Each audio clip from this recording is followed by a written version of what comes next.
Hi, it's Angie from Sunnyside Up Living Blog. Are you thinking about gardening this year, but you're completely overwhelmed on how to get started? I'm here to help you with the beginning of this series about gardening. Let's get to it.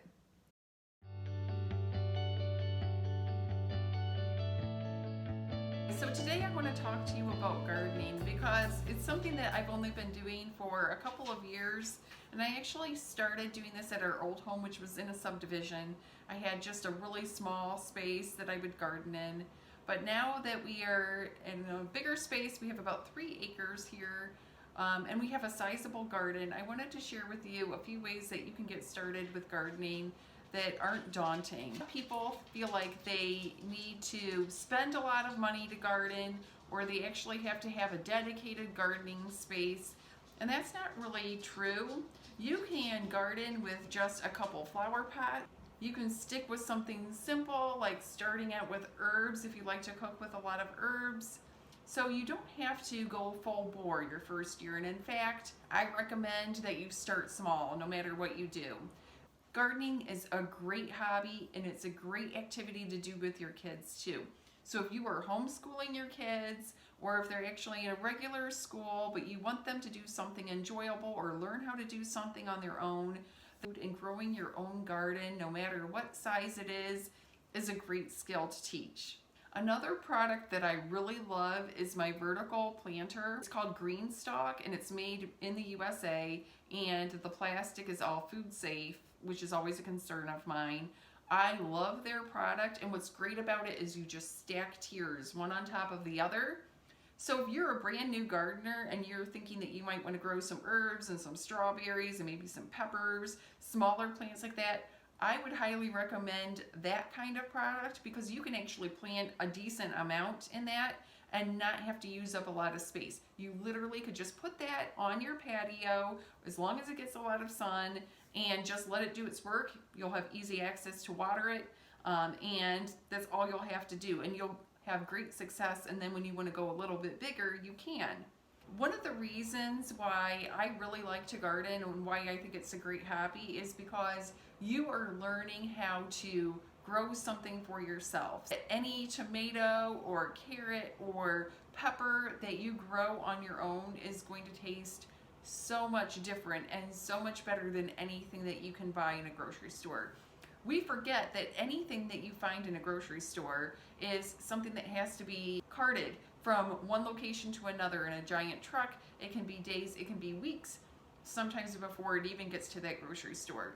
So the advantage that you have is literally you can pick it and eat it. The only thing that even comes close to that is being able to buy your fruits and vegetables at a farmer's market. Let's talk also about time, because the resistance to gardening, the reasons why a lot of people feel like they can't garden on their own is that it's just going to take up so much of their personal time. And yes, it's true that gardening is going to take up some of your time, but it's completely scalable.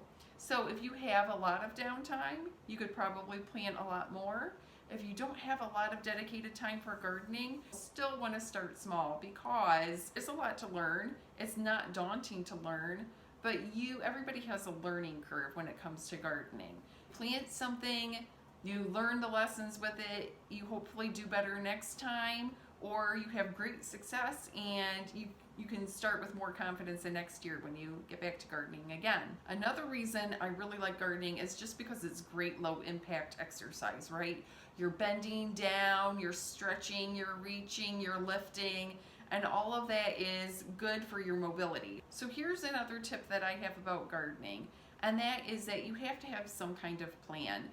When Matt and I first moved here and we had a very big garden space, we were too ambitious and we planted way more than what we could ever take care of, and that just happened to also be a summer where we had ridiculous amounts of rain. So then by the time we would actually get out there, then it was there were just weeds growing everywhere. And so our first summer of gardening was just a dismal failure. But we learned from that, and we learned that we couldn't plant more than what we could manage. That's fine for us because we were able to then the next year plant a smaller garden and have some wins out of that. And when you have a win, it just gives you much more motivation to just keep going. And you only want to plant what your family enjoys. So if they don't like carrots, but you like carrots, then maybe you just want to get your carrots at the grocery store instead, or plant one plant. Find that some plants you only really need to plant a couple. Just 2 plants of squash gives me plenty to not only eat fresh and grill, but also it gives me plenty to freeze for the future. One squash plant will probably give me 12 or 13 squash. We like to can a lot of our tomatoes, tomato sauce. I love to make homemade and salsa. But if you don't like to do that or don't want to do that, just a couple tomato plants will be plenty for you for the entire summer.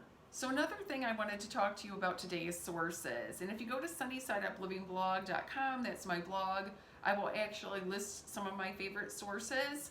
This year we didn't get a single catalog until after the first of the year, and I'm telling you, I went online beginning of January and placed my seed order, and a lot of the things that I wanted were already back ordered or out of stock.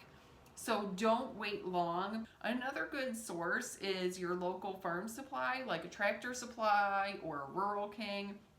They have some options. Just remember it's going to be a little bit more limited. So now that you know those facts, the first thing that I would suggest to you is to actually go ahead and figure out what you want to grow and how you're going to grow it, whether it's going to be in those flower pots or a vertical garden like I mentioned, or if you're actually going to dedicate a little piece of land that you have, a little piece of your yard, and plant that, and then go ahead and order your seeds now. In many cases, they won't actually send you your seed shipment until you're ready to plant. I hope that you've enjoyed this video and you feel like now you can actually maybe start gardening with a little bit more confidence. I can promise you it doesn't have to take a ton of your time. You just have to make sure that you scale according to your budget and according to how much time and how much space you actually have, and anybody can garden. So that's it for now. Next time I'm going to be going over a couple other gardening tips after you get your seeds. For more informative videos like this one, hit subscribe.